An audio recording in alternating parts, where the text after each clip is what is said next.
Bonjour à tous et à toutes. Alors aujourd'hui, j'aimerais continuer mes vidéos en rapport avec ChatGPT et le SEO, puisque vous aimez particulièrement ce type de vidéo. Donc on va continuer avec aujourd'hui la partie image au niveau SEO. Alors, nous avons vu dans quelques vidéos comment les redimensionner, les, les compresser, comment optimiser les images avant de les télécharger sous WordPress. Je vous invite à la fin de cette vidéo à visionner si vous le souhaitez et si vous ne l'avez pas vu ou pour rappel, le type de vidéo.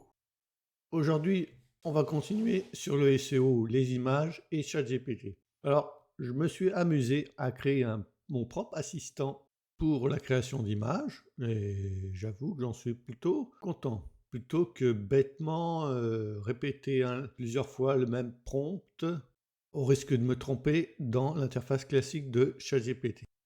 Donc, sans plus attendre, attaquons le vif du sujet. On va dans Image Generator.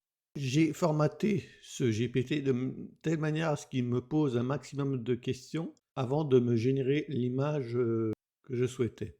Il faut savoir que malheureusement, ChatGPT, contrairement à ses concurrents, est assez bridé en matière de génération d'images puisque il est assez réticent quand on utilise du vocabulaire inapproprié ou on fait appel à des éléments associés à des marques. Alors, en fonction de tel ou tel mot-clé et en décrivant l'image, en lisant le contenu de l'image, vous préparez la balise Alt et la balise Title adéquate pour l'image.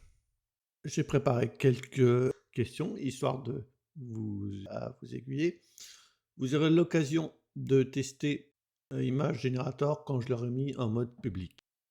Alors, quel type d'image je souhaite générer? Par défaut, il est en anglais, mais ça ne vous empêche pas de lui répondre en français. Alors, le premier point, il me demande très souvent pour quel type de support, quel est le but de la création de cette image.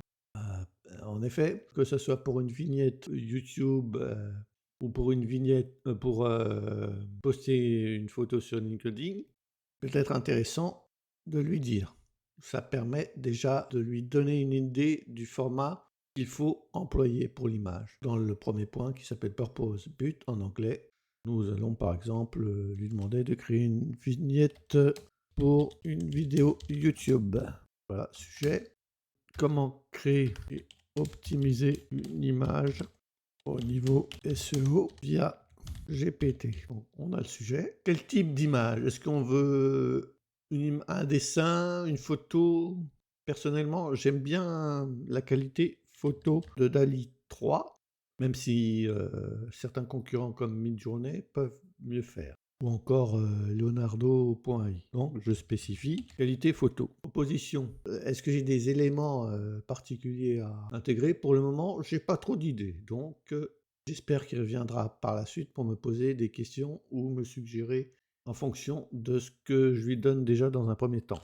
Alors, le type de couleur. Moi, j'aime bien les couleurs vives, chaleureuses.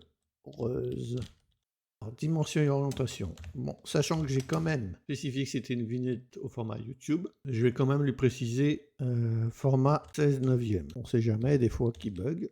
Voilà. Je ne souhaite pas de texte dans une image parce que pour le moment, ChatGPT bug souvent lors de la génération de texte dans une image. C'est dommage. Voilà. Pour le moment, le concept est assez vague. On va voir ce qu'il va me demander ou me proposer.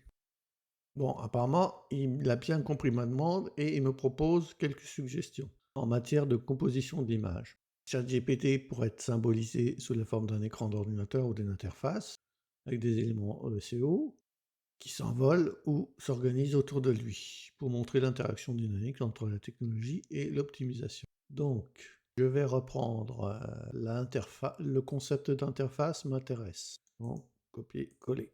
Toc. Alors, en matière de couleur, le fond pourrait graduellement passer d'un jaune chaleureux à un rose vif pour attirer l'attention. Pourquoi pas, on va voir ce que ça va donner. Pour un premier essai, je trouve ça plutôt joli, mais comment dire? Est-ce que c'est un rapport avec les images?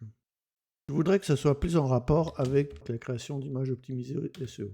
Ah là, ça commence à devenir un peu plus intéressant. On voit que l'interface proposée ressemble plus à un logiciel de création d'images. Donc on est plus dans l'univers dynamique de création d'images. Maintenant, passons à la partie, on va qualifier récupération d'images. Vous cliquez sur l'image, en haut à droite, vous cliquez sur la petite flèche qui va vers le bas et vous pouvez récupérer au format par défaut PNG l'image. Ainsi, vous voyez quand même mon idée est assez abstraite, donc je vais lui demander plutôt, vous voyez donc, si vous n'avez pas d'idée concrète, ChatGPT va vous faire ce que j'appelle moi une nature morte. Je voudrais qu'il ajuste l'image de manière à ce qu'il crée un androïde passionné de peinture, rêvant d'optimiser une image au niveau SEO. C'est un peu plus concret, même si je mélange encore plusieurs aspects pas forcément compatibles. Je suis curieux de voir ce que ça donne. Eh ben, quand on a une idée derrière la tête, bien précise, mon générateur se débrouille plutôt pas mal, je trouve. Bon, maintenant, vous avez une image au format 19e. Vous pouvez utiliser des logiciels genre Canva pour rajouter un titre avec une police de caractères bien définie. Maintenant, ce qu'on va lui demander, c'est de générer une balise title et une balise de texte alternatif pour l'image, en lui spécifiant 100 caractères maximum. C'est une préconisation fixée par le célèbre logiciel Screaming Frog. Je vous mettrai un lien éventuellement dans la description en guise de ressources vers ce logiciel. Ah oui, il faut spécifier les mots-clés en rapport avec la page sur laquelle on veut éventuellement publier. Ici, le mot-clé, ce serait optimiser, image, SEO. Voilà, on voit que pour la balise title, pour chaque mot demandé, ChatGPT a utilisé le mot en question ou un dérivé. Par exemple, pour optimiser, il utilisait optimisation ou optimisant. Voilà. Google est assez intelligent pour faire le rapprochement avec ces mots. Donc, vous avez tous les éléments avec ma vidéo complémentaire pour avoir une image légère pour votre site web et le minimum vital pour référencer une image du point de vue SEO sur les mots-clés souhaités. Si vous avez aimé cette vidéo, n'hésitez pas à me le montrer en likant. Et si vous n'êtes toujours pas abonné à ma chaîne, n'hésitez pas. Je vous dis à bientôt pour une prochaine vidéo. Et si vous avez des questions, n'hésitez pas, les commentaires sont faits pour cela. Allez, bye bye!